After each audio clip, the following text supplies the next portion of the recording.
Pero antes de comenzar, déjame presentar, tal vez algunos ya me conocen, no todos. Mi nombre es David Beltrán y tengo el gusto de servir en el área de enseñanza aquí en Grace Church. Es un privilegio hacerlo. Cada que vengo significa un reto a mi vida, el venir y preparar algo que siempre le digo al Señor, por favor, siempre, Señor, sé tú el que habla, quita de mi mente todo lo que es mío para que solamente lo tuyo sea lo que yo hable. Y hoy, como les dije hace un momento, empezamos con una nueva serie. Durante las próximas 6 semanas vamos a estar viendo el libro de los Salmos. No los 150 salmos, pero sí tal vez algunos de los más significativos, como el día de hoy vamos a estar viendo el Salmo 119. El Salmo 119 es un salmo espectacular. Es un salmo el más largo de la Biblia, para ser preciso, 176 versos. Está formado en un diseño que llaman de acróstico. Tal vez la palabra te suene, y si no, te doy un ejemplo. Por ejemplo, con mi nombre, David, puedes hacer un acróstico utilizando las letras, la B, la A, la B, la I, la D, y colocar una frase así. Entonces, ¿qué es lo que hizo el salmista con este Salmo 119? Pues simple y sencillamente utilizó el alebeto hebreo. Muchas veces en nuestro lenguaje usual utilizamos un lenguaje como el alfabeto hebreo. No está mal decirlo, pero en realidad el alfabeto se refiere a una terminología cuando las letras son un ABC. Y en nuestro lenguaje común, las letras significan la A, pues A, y la B, pues B. Pero en el idioma hebreo es totalmente diferente. En el idioma hebreo tenemos 22 letras o símbolos y cada uno de ellos significa algo diferente. En realidad significa un pensamiento. Hoy vamos a estar utilizando en el Salmo 119 del verso 105 al 112. Es la letra número 14 en el alfabeto hebreo, Num. ¿Qué significa? Espiritualidad. En realidad fue difícil al principio como tratar de entender qué era lo que quería el salmista transmitirnos, porque es un salmo tan grande que yo decía, Señor, ¿qué parte del salmo es el que tú quieres que yo estudie? Y al hacerlo, vino a mi mente una historia. Déjame comenzar así. Esta historia comienza cuando yo tenía 10 años. A mi padre le gustaba el alpinismo. Y uno de esos tantos viajes que realizamos lo hicimos mi hermano mayor y mi padre al Iztaccíhuatl. Es un volcán en México que tiene 5,300 metros sobre el nivel del mar.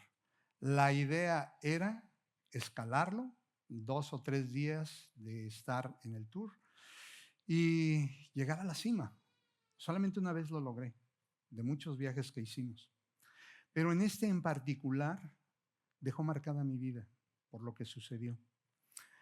Esa historia comenzó muy temprano. Regularmente siempre llegas en el auto y lo dejas en un lugar, dependiendo del lugar en donde vas a escalar. Pero en este caso la escalada iba a empezar por la parte de la cabeza. Se le llama la mujer dormida. Y tienes que dejar el automóvil en un lugar que se llama Nescolango. Ahí dejamos el automóvil, 5 de la mañana, cargamos las mochilas, iban llenas de alimento, pero también de mucho entusiasmo. Íbamos caminando y eso fueron como 6 o 7 horas de empezar a ascender. Lo más gratificante era las historias que vas contando, los momentos en que tu padre te va diciendo, miren, este camino no es bueno, debemos ir por acá, fíjense bien en esta senda. Y eso te va dando algo especial, una relación especial con tu padre. Y así, 8 horas de trayecto. Pero la tarde empezó a caer, 2, 3 de la tarde, y el clima comenzó a cambiar. De repente las nubes como que empezaron a espesarse, el viento empezó a ser muy fuerte y mi padre, con la experiencia que tenía en el alpinismo, simple y sencillamente dijo, se avecina una tormenta, lo mejor es descender. El que sabía cómo deberían hacerse las cosas era él. Y entonces empezamos a descender. Pero no habían pasado tal vez unos 20 o 30 minutos cuando ya la neblina ya no nos dejaba ver a 1 metro de distancia. Entonces, como que cambió totalmente el ambiente de agrado, de felicidad que llevábamos por un ambiente de nerviosismo, de inquietud. Mi padre volteaba constantemente y nos decía, pisen firmemente, utilicen el piolet para afirmar su bajada. Y en él observamos un nerviosismo, mi hermano y yo, que se transmitía. De repente mi padre hizo una parada y dice, ¿saben una cosa? No debemos tener miedo. Sí sé por dónde vamos, pero necesito bajar un poco más yo solo, porque estoy seguro que estamos bajando por un lugar en donde hay acantilados. Y si no tomamos el camino correcto, podemos caer. Entonces mi padre hizo algo que todavía en mi mente no tiene una explicación, pero para él sí la tenía. Él dijo, quédense sentados aquí, yo voy a bajar, voy a descender un poco más y regreso. Pasaron 5, 6, 7 minutos y para mí fueron eternos. Llegó el momento en el que yo estaba tan nervioso que le dije a mi hermano, algo pasó, algo sucedió, necesitamos ir en busca de mi papá. Él con una voz firme dijo, no, él dijo que nos quedáramos aquí y aquí nos vamos a quedar. Pasaron otros 5 minutos cuando lo vemos venir y no saben el gusto que me daba verlo. Pero más gusto me dio ver su cara, porque venía sonriendo y en la mano traía un mapa. Y dicen, había olvidado que en la mochila traía este mapa. Ese mapa para mí, cuando estaba estudiando el Salmo 119, creí que era la forma más fácil de poder ejemplificar cómo algo puede darte una dirección, un consuelo y seguridad. Y durante toda la enseñanza vamos a estar hablando de esas 3 palabras, porque un simple mapa o un GPS nos puede dar eso.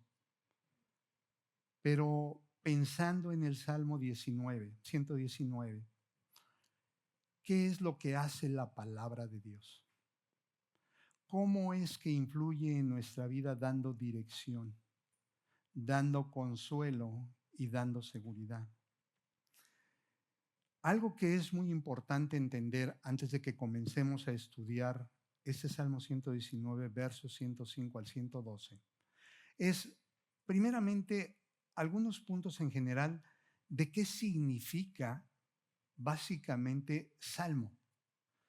Y si lo analizamos en el idioma griego, simplemente significa canción cantada con acompañamiento. Pero en el hebreo la palabra que se utiliza es tehilim, que es una palabra diferente y que significa alabanza. Entonces, muchos consideramos que los salmos son en realidad un himnario.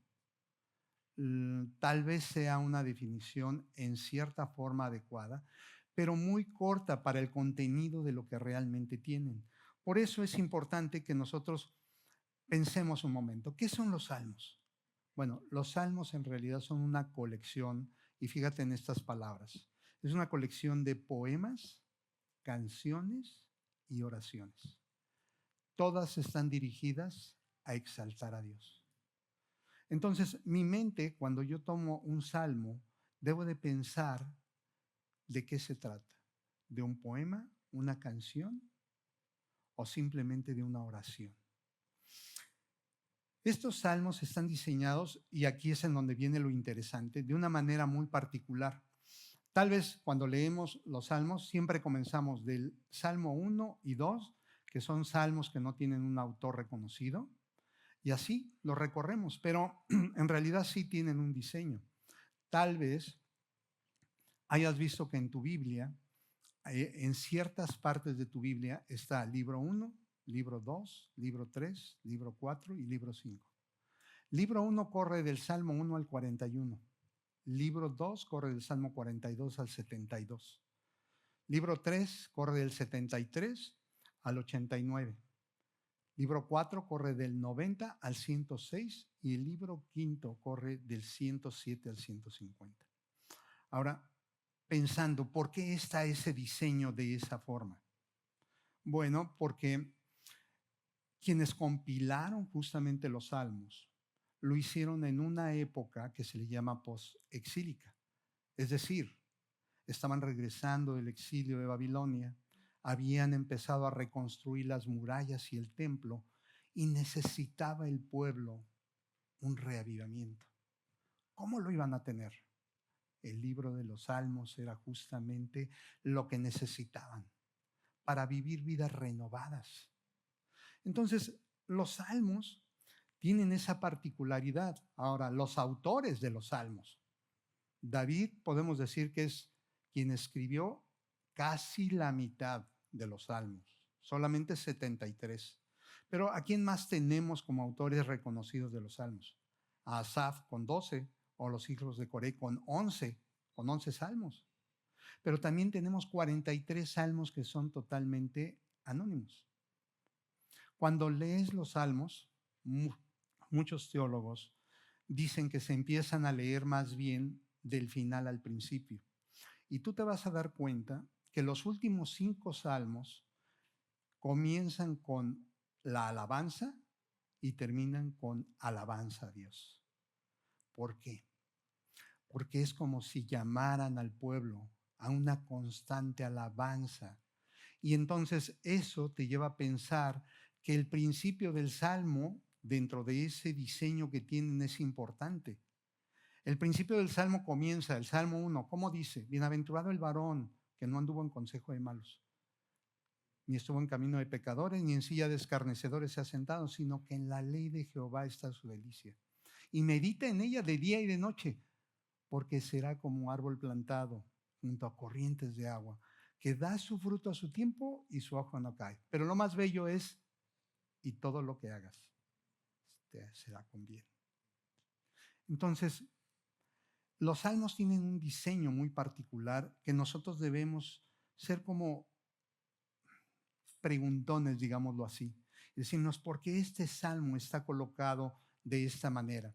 El Salmo 119 está colocado al final, casi, en el quinto libro. Y si pensáramos en que es una nueva Torá, está el Génesis, Éxodo, Levítico, Número y Deuteronomio. El Deuteronomio es básicamente una repetición de la ley.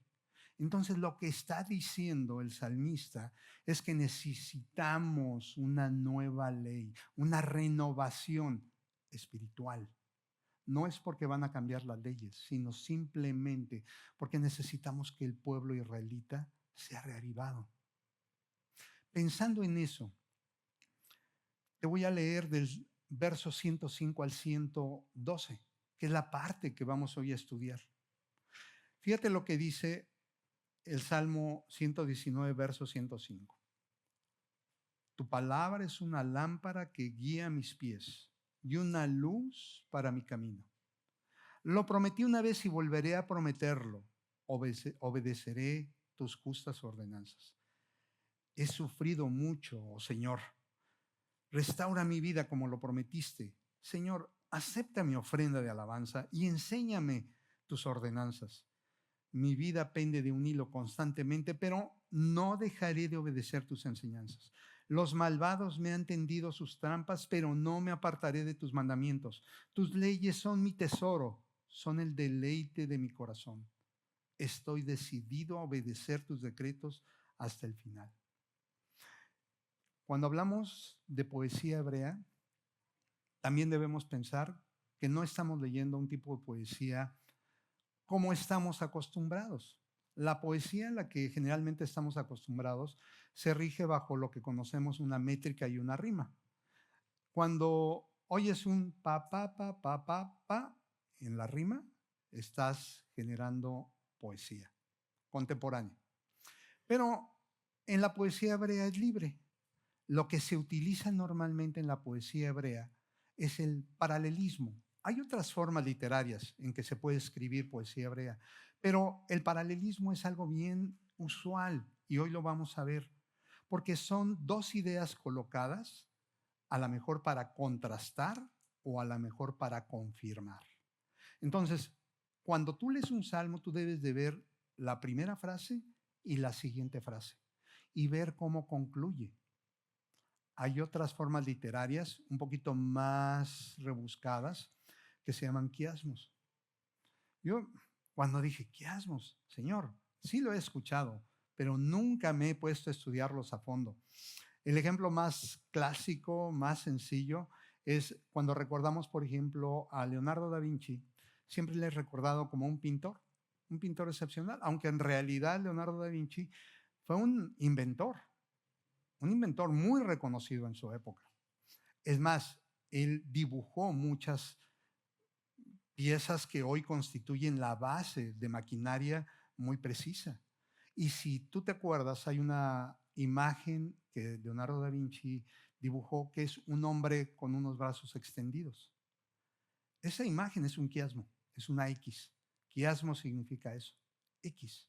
Ahora, cuando lo aplicas a poesía hebrea, ¿qué significado puede tener?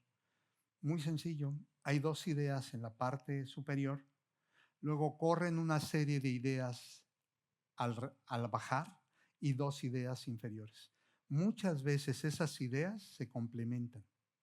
Entonces, leer los salmos tiene una riqueza increíble. Leer cada uno de los 176 versos del Salmo 119 me hizo entender que era imposible venir y tratar de explicar lo que significaba el Salmo 119 en general. Así es que solamente tomé una pequeña porción para ver su riqueza. Tomé del verso 105 al 112 y en él vamos a ver los tres conceptos que te dije hace un momento: dirección, consuelo y seguridad. Entonces comenzamos, por ejemplo, con el verso 105. Dice, tu palabra es una lámpara que guía mis pies y una luz para mi camino. Si tú observas, está dividido en dos cosas diferentes.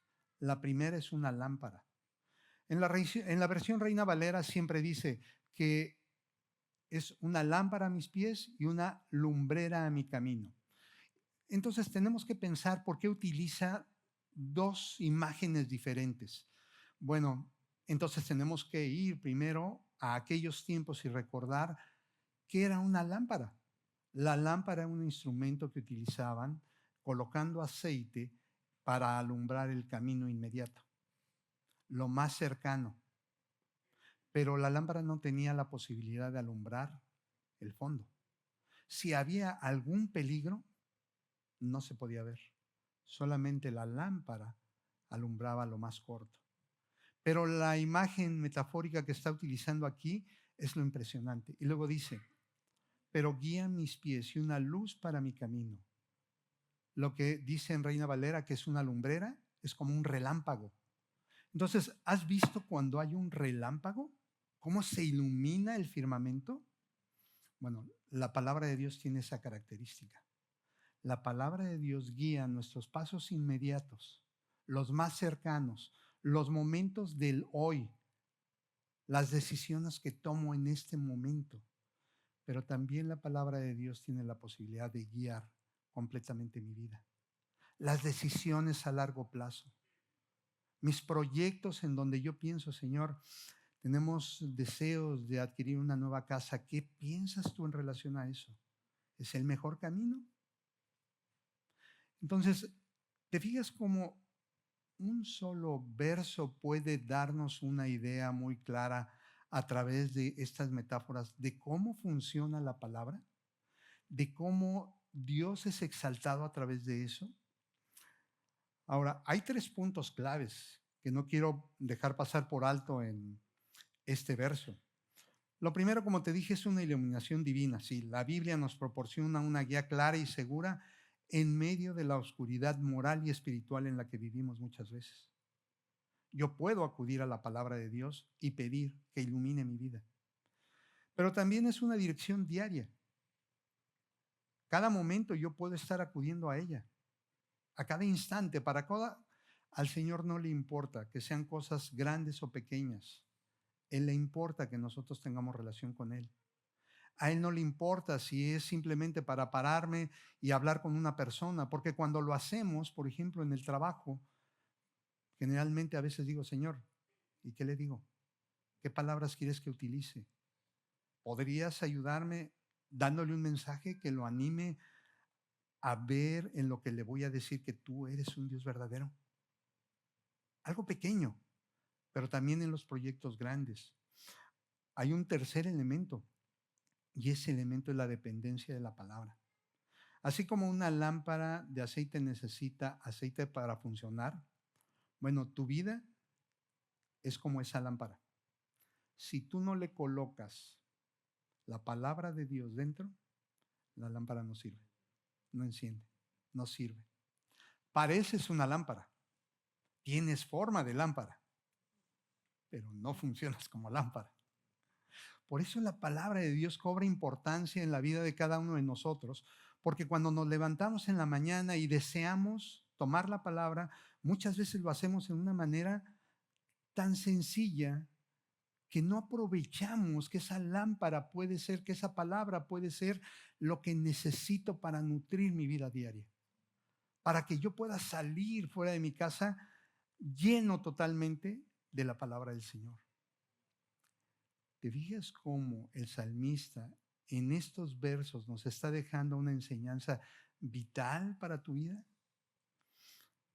En los versos 106 y 107, el Señor nos habla de algo, de un compromiso y el consuelo que podemos tener en nuestra vida. Fíjate lo que dice el 106. Lo prometí una vez y volveré a prometerlo. Obedeceré tus justas ordenanzas. 107. He sufrido mucho, oh Señor, restaura mi vida como lo prometiste. Y tal vez en la Nueva Traducción Viviente cambia un poco el sentido y por eso me gusta a veces investigar en otro tipo de versiones, porque por ejemplo, en la Reina Valera dice, juré y ratifiqué que guardaré tus justos juicios.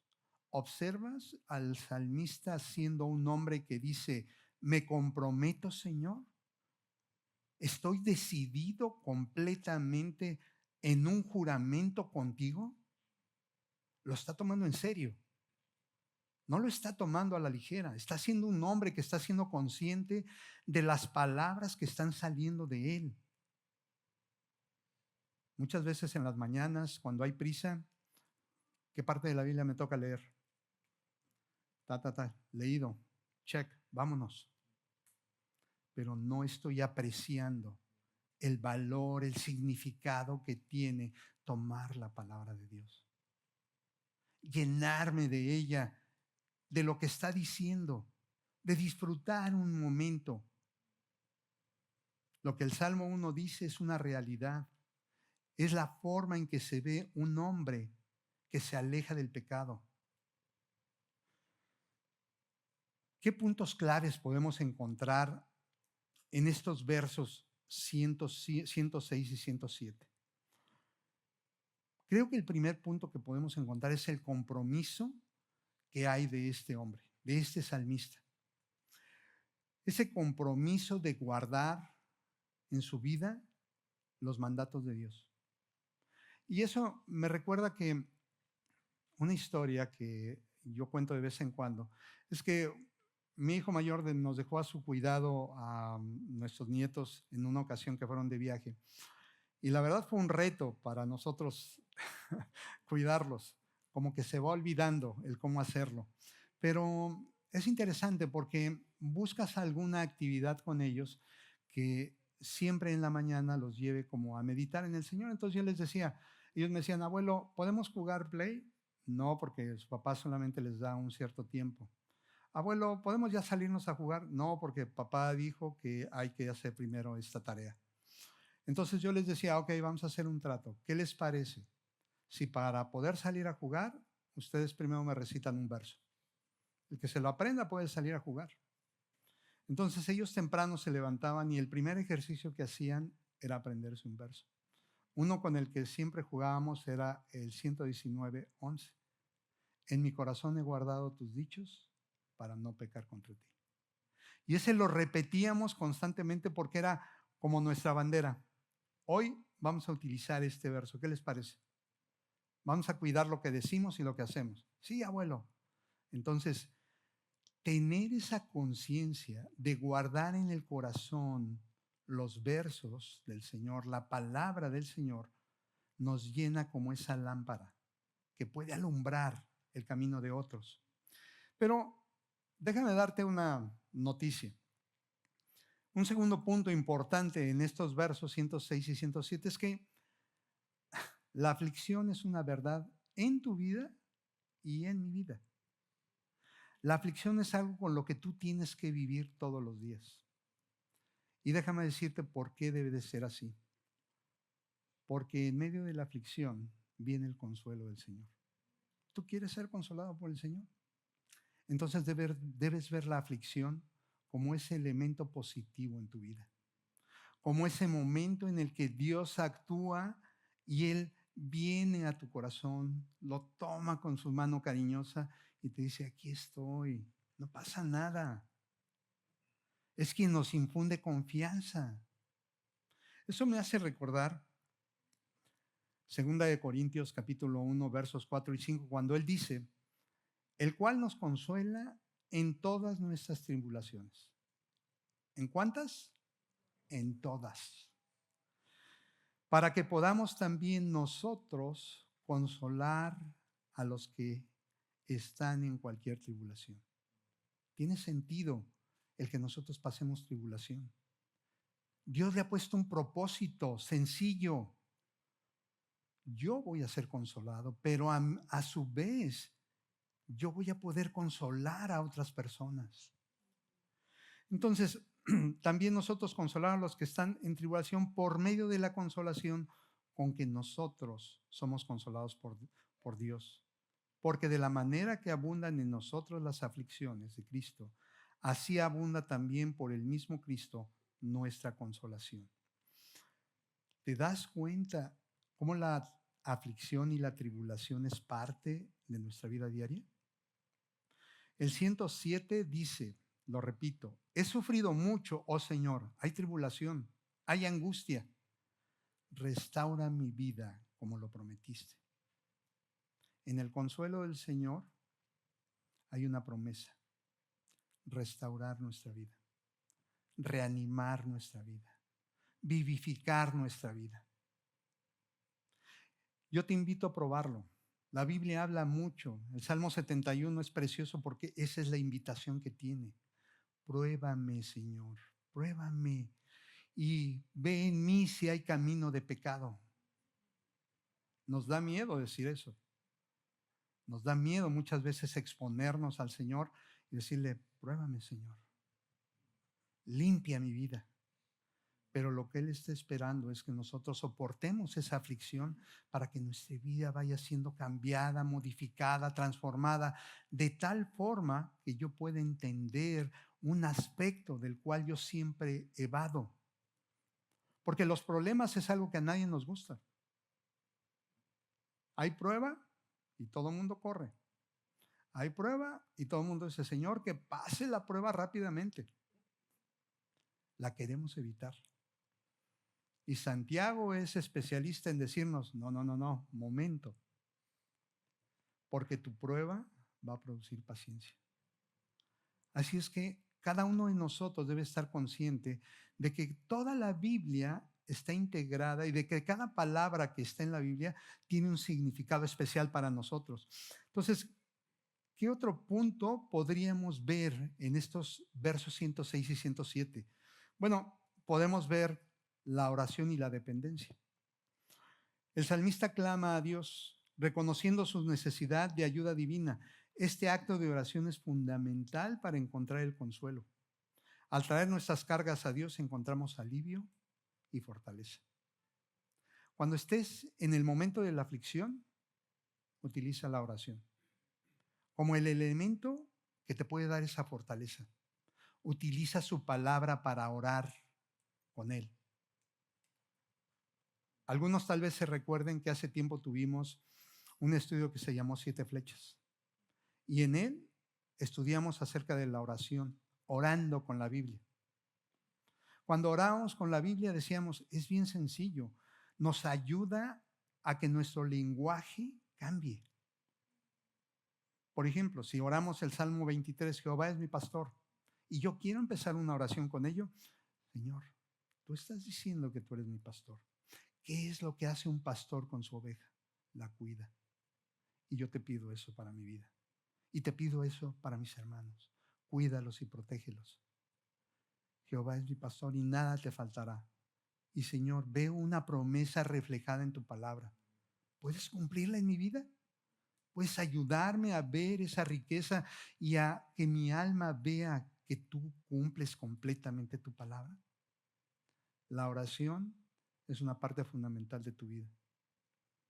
Si estás dejando la oración a un lado cuando estás teniendo comunión con el Señor, te estás equivocando. Necesitas ejercitarte en eso. Y el salmista hacía eso. En momentos de aflicción y dificultad debemos recordar que la palabra de Dios no solo nos guía, sino que también nos consuela, nos ofrece promesas de renovación y esperanza. Al comprometernos a seguir sus juicios, encontramos un refugio seguro en medio de nuestras pruebas.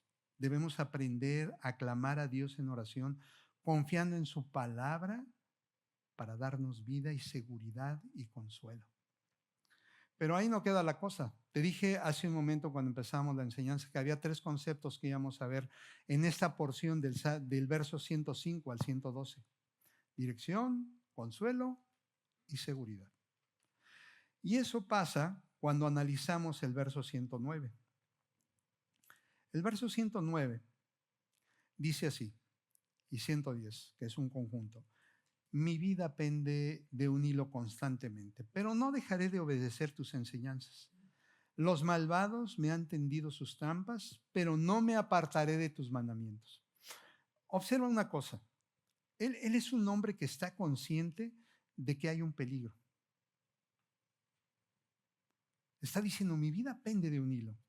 A mí me hizo recordar cuando estábamos en la montaña y estábamos cerca de los acantilados. El miedo era caer. Yo, tal vez muchos años después, tuve oportunidad de platicar con mi padre porque él no conocía el Evangelio. Y tal vez me hubiera encantado que en ese momento de peligro, él hubiera dicho, vengan, lo primero que tenemos que hacer es orar. Vamos a buscar consuelo en el Señor para que nos dé fortaleza para bajar y sabiduría por donde tenemos que ir. Pero ¿dónde buscó mi papá su seguridad? En un mapa, en algo externo. Eso nos enseña que generalmente cada uno de nosotros buscamos solventar nuestros peligros en cosas externas y olvidamos totalmente que podemos acudir al Señor para solventar nuestros peligros externos. Ahora, cuando hablamos de un peligro, yo creo en lo personal que el más peligroso de los peligros, valga la redundancia, es el peligro interno. Es el peligro que está en tu mente. Es el peligro cuando tú te levantas y empiezas a trabajar poniendo aparte a Dios y justificando que no tienes tiempo porque ya se te hizo tarde. O tal vez, si trabajas en casa, vas a prender la computadora y puedes ver algunas imágenes que no son propias. O tal vez tus ojos se van a desviar en un pensamiento. O tal vez se va a desviar en una actitud en donde tú vas a gritarle a tu esposa o vas a regañar a tus hijos. El peligro más fuerte está dentro de nosotros. Por eso, el llamado que hace Dios con el salmista en estos versos es, si tú estás consciente de que eso puede suceder, tú debes acudir a la palabra. Dice, mi vida pende de un hilo constantemente. Ahora, la respuesta, pero no dejaré de obedecer tus enseñanzas. No se refirió a resolver el problema y el peligro con algo externo. Lo resolvió pensando en la obediencia de la palabra, en las promesas que hay ahí. Su mente se dirigió a mi Señor. Así es que cuando tú busques seguridad en tu vida, tú no necesitas buscar en lo externo. Tú necesitas buscar en lo interno y que tu interno lleve al Señor. En la palabra del Señor está la respuesta.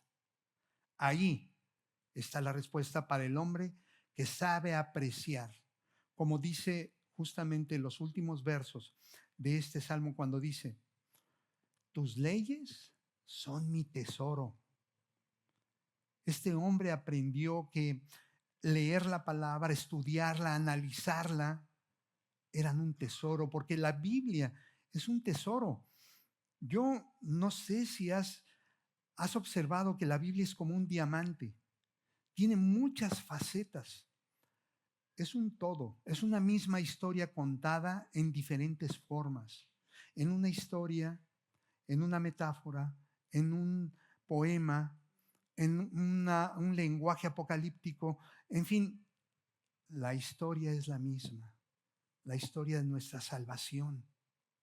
La historia de cómo Jesús se hizo hombre, vino y entregó su vida por ti, por mí, y resucitó al tercer día. Y ahora eso nos da la posibilidad de tener una vida eterna, de ser llamados sus hijos.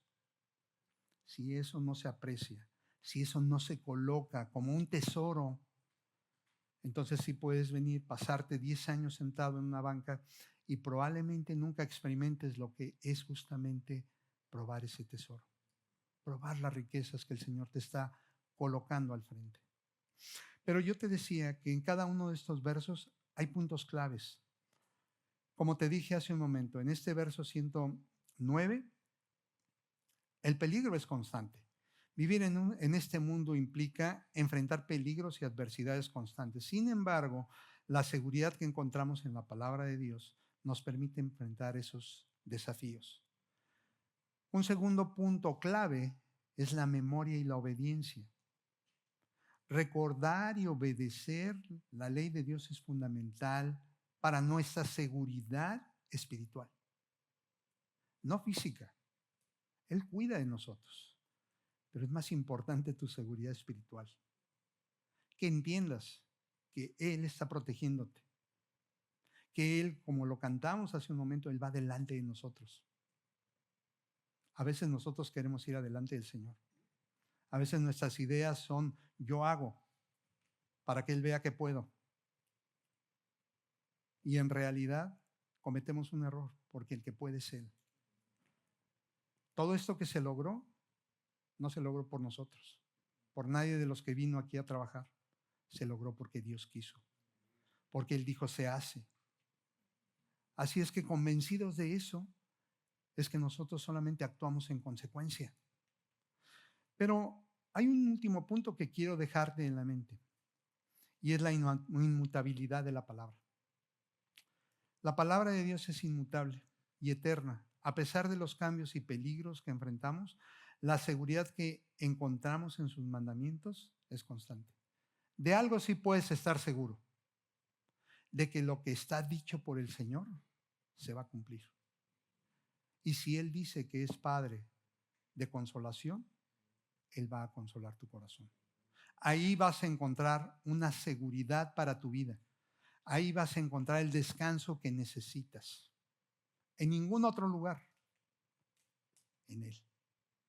Déjame terminar y decirte cómo lo aplicaría. En nuestra vida diaria enfrentamos incertidumbres y peligros de diversas formas. La palabra de Dios nos proporciona una seguridad inquebrantable. Nos recuerda que aunque estemos rodeados de amenazas, la ley de Dios es nuestra ancla segura. Al mantenernos firmes en su palabra encontramos la estabilidad y protección que necesitamos para vivir con confianza y esperanza. La dirección y consuelo que encontramos en estos versos del Salmo 119 son fundamentales para nuestra vida. Como una comunidad multicultural aquí, con más de 17 nacionalidades diferentes, debemos recordar que la palabra de Dios es universal y es eterna. Es capaz de iluminar nuestros caminos, pese a cualquier cultura que esté aquí sentada. ¿No te parece increíble? A pesar de cómo nacimos en lugares diferentes y nuestras costumbres pueden variar en muchas cosas, la palabra es inmutable, es una sola. Se nos ofrece hoy y yo le pido al Señor que la tomemos. Es la guía y el consuelo en nuestra dirección y yo te invito a que la tomes el día de hoy. Oremos. Señor, queremos darte honra y gloria y decirte gracias, Señor. Gracias porque en tu palabra encontramos todo, absolutamente todo lo que necesitamos. No hay nada, Señor, que en ella no podamos ver. Y yo quisiera pedirte, Señor, en especial hoy por este día, nos has mostrado a través de lo que tú haces, que podemos, Señor, poner nuestras manos en obra, que podemos hacer, Señor, cosas que parecen a lo mejor difíciles o increíbles, pero para ti son tan sencillas. Para ti, Señor, no es complicado.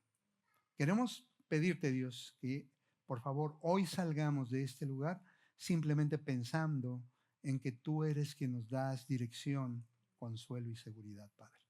Te lo pido en el nombre de Jesucristo. Amén.